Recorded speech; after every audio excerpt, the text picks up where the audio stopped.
In the late 1960s, America's automotive landscape was ablaze with horsepower fever. Muscle cars dominated the streets, while manufacturers waged war on drag strips nationwide.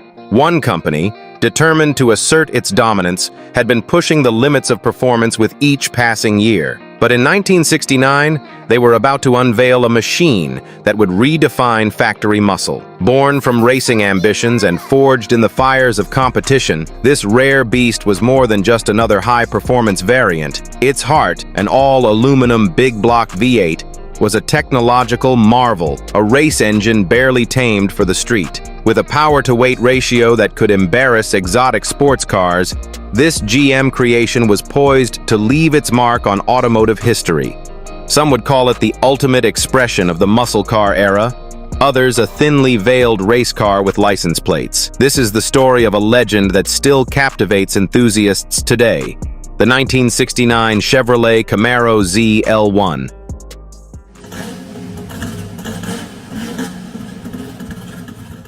As the 1960s roared towards their conclusion, the American automotive landscape was a battlefield. Ford, Chrysler, and General Motors were locked in a high-stakes arms race, each vying for supremacy both on the street and at the drag strip. The Mustang had ignited the pony car revolution in 1964, and Chevrolet had answered with the Camaro in 1967. But for Chevrolet, this wasn't enough. They needed something that would not just compete, but dominate. Something that would silence their critics and leave their competitors in awe. The stage was set for the creation of a legend.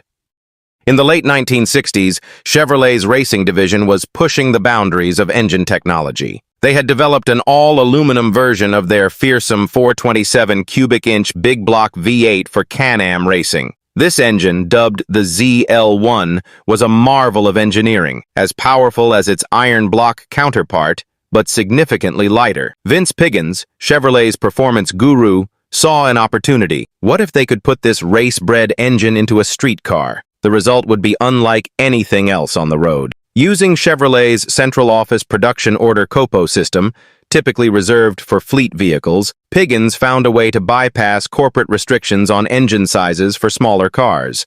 The plan was set: build a limited run of Camaros equipped with the ZL1 engine. It would be the ultimate sleeper, a car that looked largely stock but packed the punch of a purpose-built racer. The heart of the ZL1 Camaro was, of course, its engine. The all-aluminum 427 was a technological tour de force.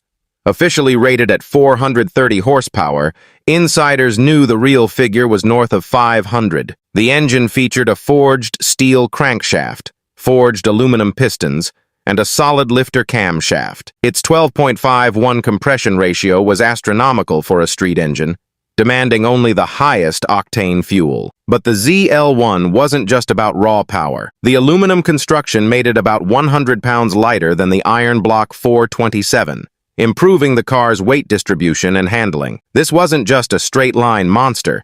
It was a well-rounded performance machine.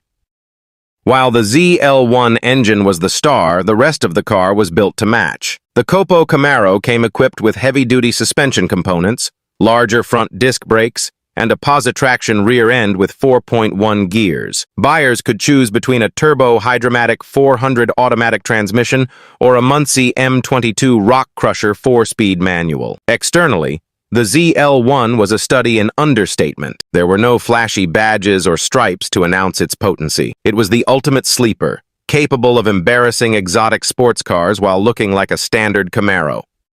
The ZL1's performance was nothing short of revolutionary for its time.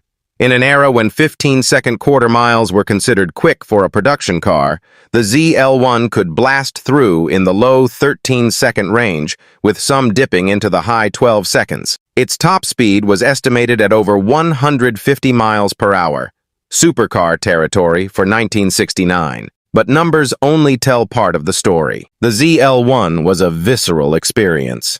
The sound of its solid lifter valvetrain, the thrust of its massive V8, and the way it could light up its rear tires at will made it a legend on the street and strip alike.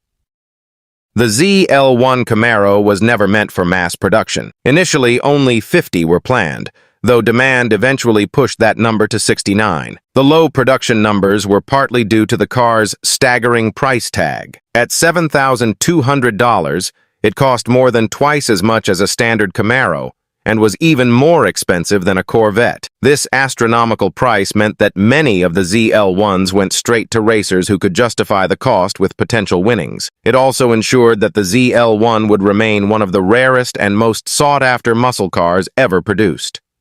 The 1969 Chevrolet Camaro ZL1 wasn't just another muscle car, it was a moonshot, a vehicle that represented the absolute pinnacle of what was possible in its era. Born from racing technology and built with a singular focus on performance, it stood head and shoulders above its contemporaries. Was it the quickest car of the late 60s? In terms of raw acceleration, it was certainly among the elite, but the ZL1's legacy goes beyond mere numbers. It was a testament to American engineering, a showcase of what was possible when the gloves came off and performance was the only goal. More than half a century later, the ZL1 continues to captivate enthusiasts. It remains a high-water mark of the muscle car era, a reminder of a time when passion and performance trumped practicality. The 1969 Chevrolet Camaro ZL1, a legend then, a legend now, and a legend for all time,